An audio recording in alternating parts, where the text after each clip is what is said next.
Friday, how's the lineup looking? Especially you had some places where you had some challenges in second base, outfield. How are those competitions faring out right now? We feel very good about going into this weekend. God willing, over the next few days we stay healthy, but we feel very good about our lineup and kind of what our plans are. Still trying to make a decision between maybe 1 to 2 spots, but we feel pretty good about, I would say, 7 out of those 9 spots going into Friday. The outfield had a lot of different variations you can use. Have you settled on one now? Is that one of the places you settled on, or how's that working out? Well, we feel like guys like Chad Ferry. Ferry's had between the fall and the preseason, he's had just a exceptional preseason. He's shown tremendous power.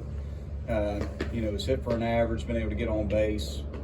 He's a very good defender in left field, so he's played very, very well over the course of the year. We feel like J.D. Brock has had a very good preseason. He's probably arguably our best defensive center fielder, and we all know, look, we lost Bryce Teodosio, arguably the best center fielder in our league over the last few years defensively. So we needed somebody to be able to play center field at a high level. JD gives us an opportunity to put a guy there that we think can play the position and play it well. I think Dylan Brewer will see some time in center field as well. Dylan's going to be an everyday guy. You could see some changes in center field just kind of based on left-handed versus right-handed lineups. But Dylan could see some time in center field as well, depending upon what we do with some other spots versus, say, a left-handed pitcher to get another right-handed hitter in there. And then right field, Dylan will play right field. If JD is in center, JD can also play right. You could also see Grice out there. Again, if we're facing a lefty, we have the ability. We've played Caden out in right field some. He's very good out there. We could play Caden in right field to get another right-handed hitter in the lineup in the infield. So we have some options, but I would say, that's primarily the group that going into the weekend that you can see in those 3 spots. I would say Ferry, Brock, Brewer in the outfield with Grice at first, and then if we face a lefty, which we don't know their rotation yet, but if we face a left-hander to get another right-hander in that lineup, we could potentially move Dylan over to center field. Caden could go out into right field, and we could stick another right-handed hitter in the infield. So it gives us some flexibility. You got some flexibility at catching. You got 2 pretty good guys. You settled on a starter for catching yet? And how much input does a pitcher get in picking a catcher? Well, we're not necessarily going to ask every pitcher which catcher they prefer to throw to. That's our decision. We hope that the 2 guys that we have, and French and Engel, are both guys that our pitching staff likes to pitch to. However, we all know that they're human beings, and there's certain starting pitchers that may prefer one guy over the other. I would say between those 2 guys, we've got 2 great defensive catchers. Engel has been our best offensive player, over the course of the preseason. I mean, he's hit the ball a ton, so he's an everyday player. The thing about Engel, he has the ability to catch. He can DH, and we can play him in left field as well if needed. He could possibly play second base. He's played a little bit of second base, so he's very, very versatile. But Engel's going to be in the lineup. Frenchie's the most experienced guy, and there is that calming presence of having an experienced catcher behind a plate. That's certainly going to come into consideration going into opening day at the catching position. But I will tell you, if French catches for us opening day, Engel's going to be in the lineup, and Engel will be in the lineup every single day as long as he's healthy. Those 2 weekend rotation spots behind Matt, do you know who you're going to go with there? Yeah. So we're going to go with Anglin in game 1. We're going to go with Nick Clayton in game 2. Nick has been our best starter. I mean, he's been very, very good in all of his starts in the preseason.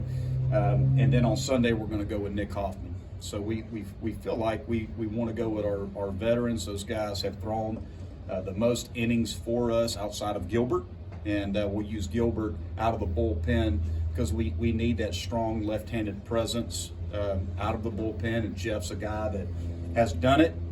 We've developed Jeffrey as a starter, so with the mindset that Jeff could go out there and throw 3 to 4 innings out of the bullpen if needed.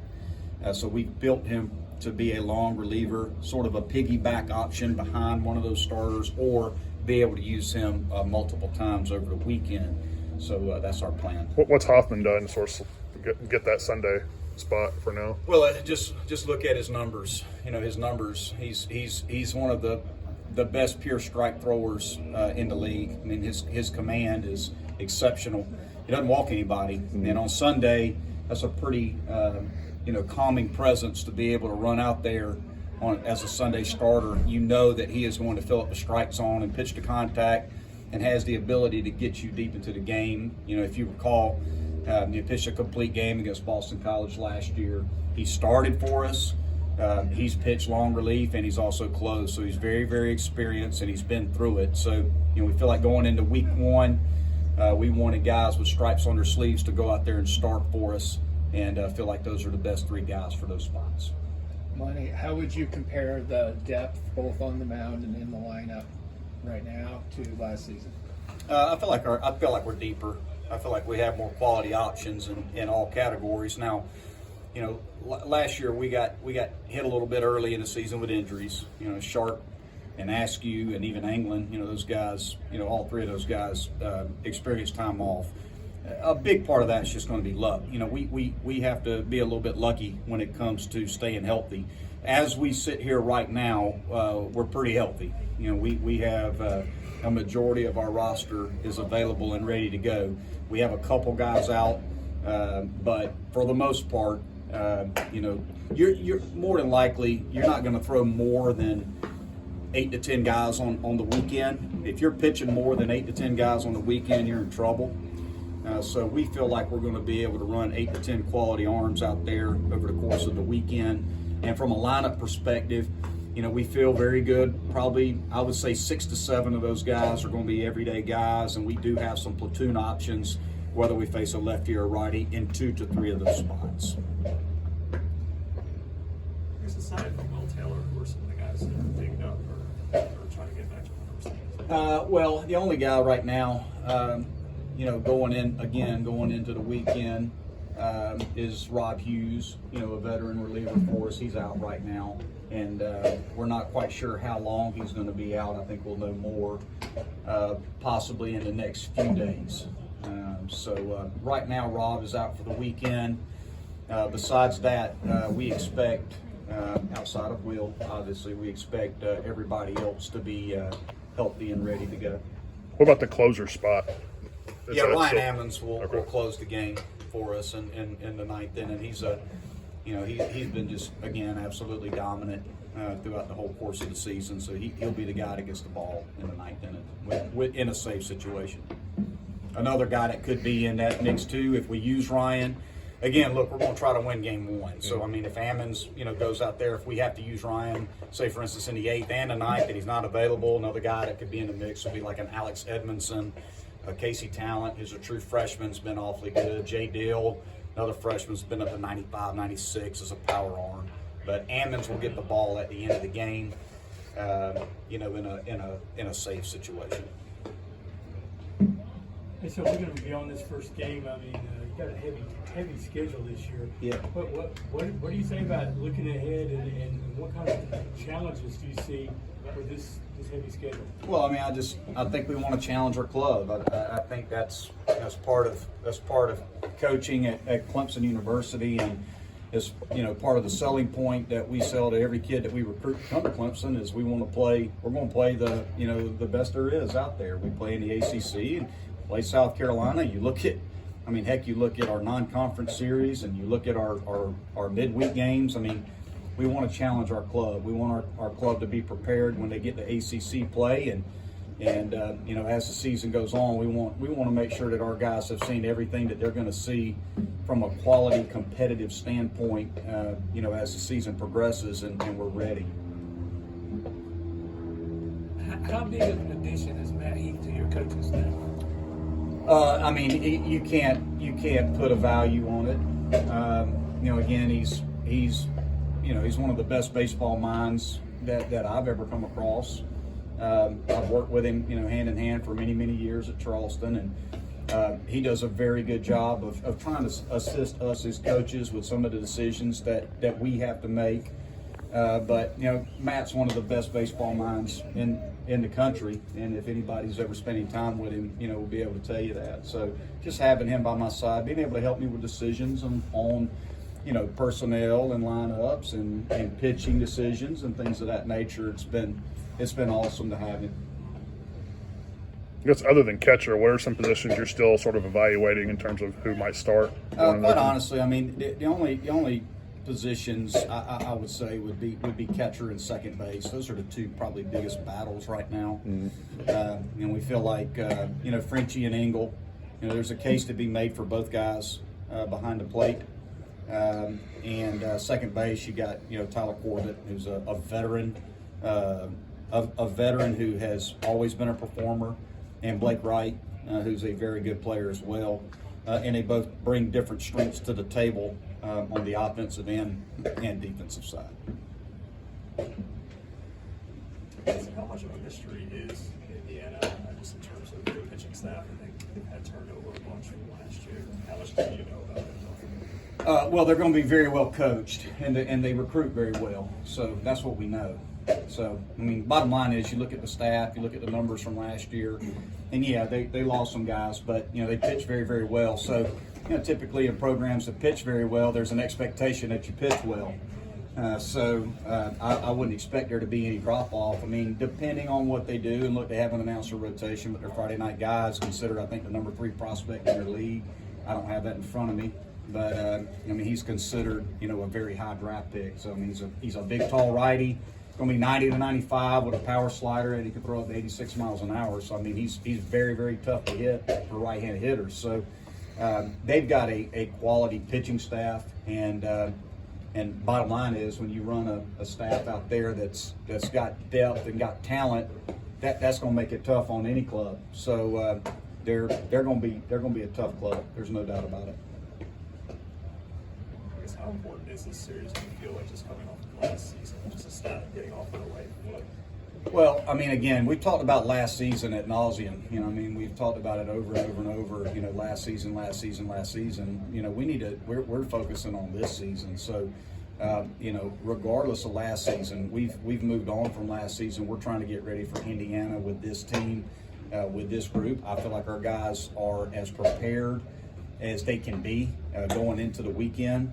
And I think we're excited to play somebody else.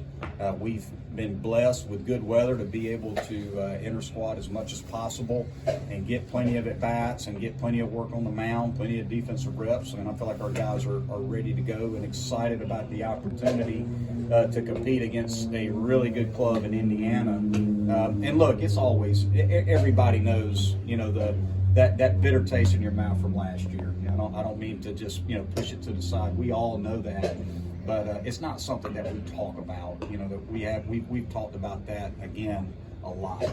When the spring started, it's focused on the business at hand, which is to get this club ready for a very tough schedule, and feel like our guys are in a good spot. How bad do you want to see this group get to the tournament, man, at the end? I mean, how bad this is for this group that you've been with? Well, I mean, I want it to happen very badly. I want it to happen very badly every year. But yeah, I mean, again, personally, we're coming off of a tough season. We all know that. There's nothing that I would love more than for our club to have a great season and get into the postseason and see what happens, right? I mean, I wouldn't I shouldn't be here if I don't feel that way, and I think we all know that.